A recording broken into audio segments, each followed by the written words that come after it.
Hi guys, Mike from Firemasters. I'm here with Guy from the Savannah Kitchen, and today we're going to be showing you how to cook 30-day aged sirloin steaks with nothing more than our braai wood.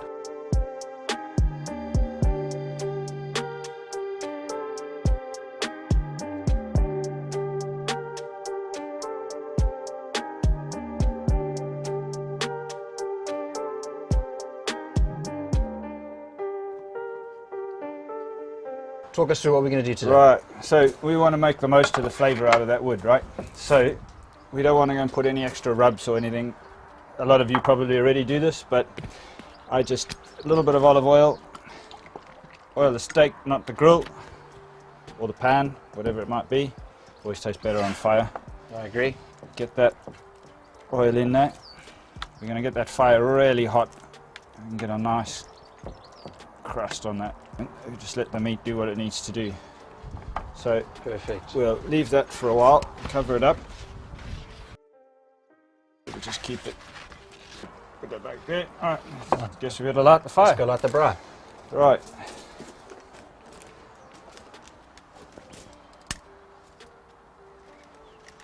What fire lighters are these, Mike? So these are the natural fire lighters. They're by Flamers. Yeah. They're eco-friendly, no chemicals, very little smoke. They're basically made of wood shavings dipped in some natural wax, and they work very well. Right, so obviously we're cooking on our Sekelbos braai wood today. Guy, what are your thoughts on this wood, and do you have any opinions on it versus charcoal? I mean, the Sekelbos I like that and the Camille Durham, but for me, that versus charcoal, I think I prefer cooking anything on wood, to be honest. Yeah, I find charcoal's great, and everybody has their preference. There's nothing wrong with it. You get some really great charcoals, you get some really, can I say crappy ones? Crappy charcoal.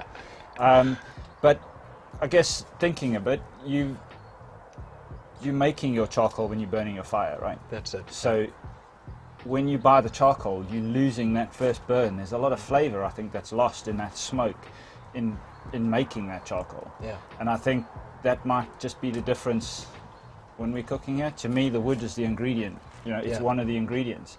The steak that we're going to cook today, all we've done is a little bit of olive oil. You can use sunflower oil if you want, but a bit of olive oil and then a little bit of salt, just to give you that nice crust. And then you really get the flavour of the wood.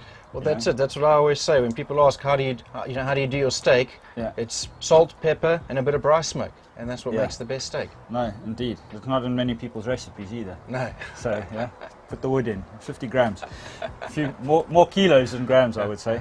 But no, the Sekelbos I really like, and also you've got a lot more bark on the Sekelbos, which I think gives a bit more smoke. Yeah. And it carries a little bit more flavour. The Camille Durham's amazing, especially in the pizza oven as well. So yeah, I've noticed that as well. The difference between the two is slightly more of a smoky profile off the Sekelbos. Still, it's a high density hardwood, very dry. You get that heat and you get the long burning coals, but there is a slight difference in the flavour. Definitely. And I think it's got to do with the bark on the outside. Yeah. Okay. Guys, just to tell you a little bit more about the Sekelbos hardwood. It's a braai wood, comes from Southern Africa, Namibia to be specific. It's actually an invasive species to Namibia, and the government there wants it eradicated. So they've incorporated this bush encroachment control scheme, which basically means debushing, where they've given permission to all of the farmers there to eradicate this weed, essentially. It takes a lot of water out of the ground. It's already a very dry and arid environment there, and so what this bush does is it sucks all that water out, which negatively affects the farming community there because they're unable to grow natural crops to feed their cattle and their sheep, etc. And that means they have to import feed at a higher cost, and that's just impacting the economy in a negative way. So it's an invasive species. It's being eradicated from Namibia, but it also makes an excellent braai wood, cooking wood specifically, and so that's what we're using today on our steak.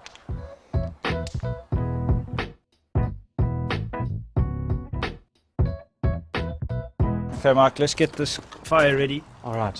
For the steaks. Those logs have burned down quite nicely now, so we're just going to spread they're going it to out go a bit. everywhere.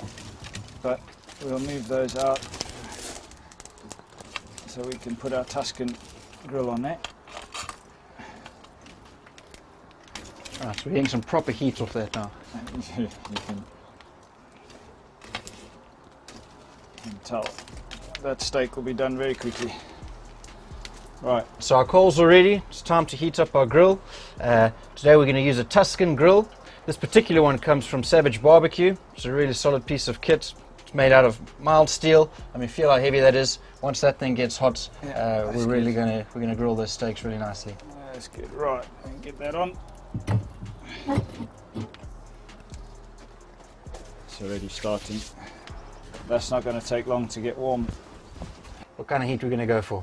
I think hot and fast will be good. All right, for sounds today. like a Give good it a strategy. We've got a sirloin, so I think we're going to go medium rare. What do you think? Definitely. I think Medium rare is the only way to go. Wow, you're having a ribeye, you're going to do it a bit medium, right? And get that fat all the way through there. All right, so we've got our steaks. They've been sitting in that for a good 45 minutes. So we've got our sirloins, nice and oiled up.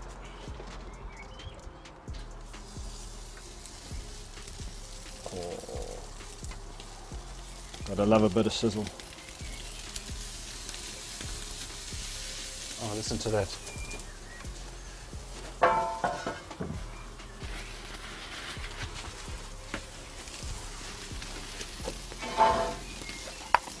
So we don't want to take too much of the flavour of the meat and the fire away. A bit of salt.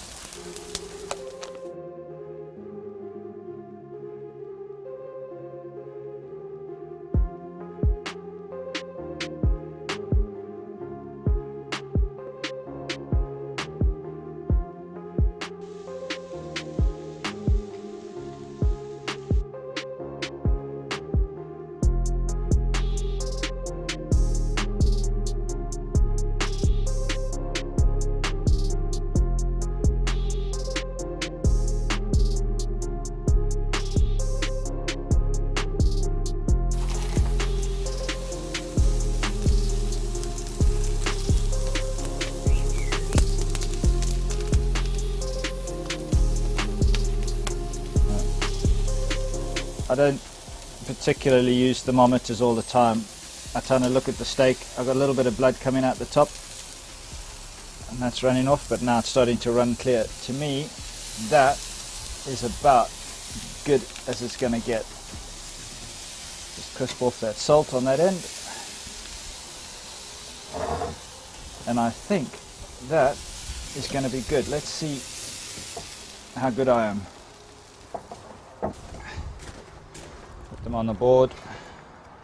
We're going to let those rest for a while. So got on the board ready to rest, and just cover that for a bit and let that relax so that it's a much better eating steak.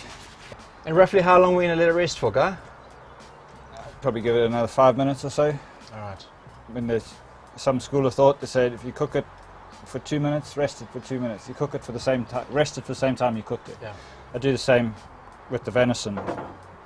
2 minutes one side, you know, especially on the tenderloins. 2 minutes one side, 2 minutes the other side. 3 minute rest. All right. Sounds And, good. It's good. We'll give that a couple more minutes, then we'll see what's inside. Yeah. All right, fast forward 5 minutes. Oh yes. Okay. There we go.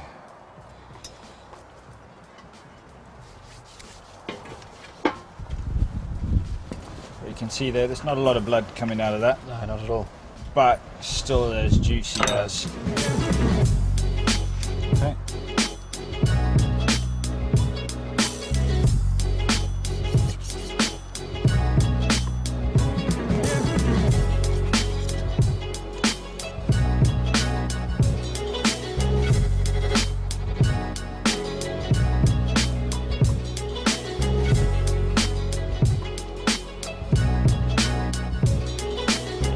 Really nice and juicy on the inside. It's still pink, but I think it's a good medium. sorry, boss. You said medium rare.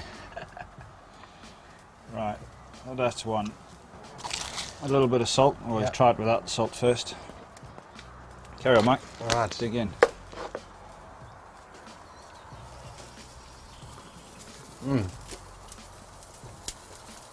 Good. That's perfect, just the way it is.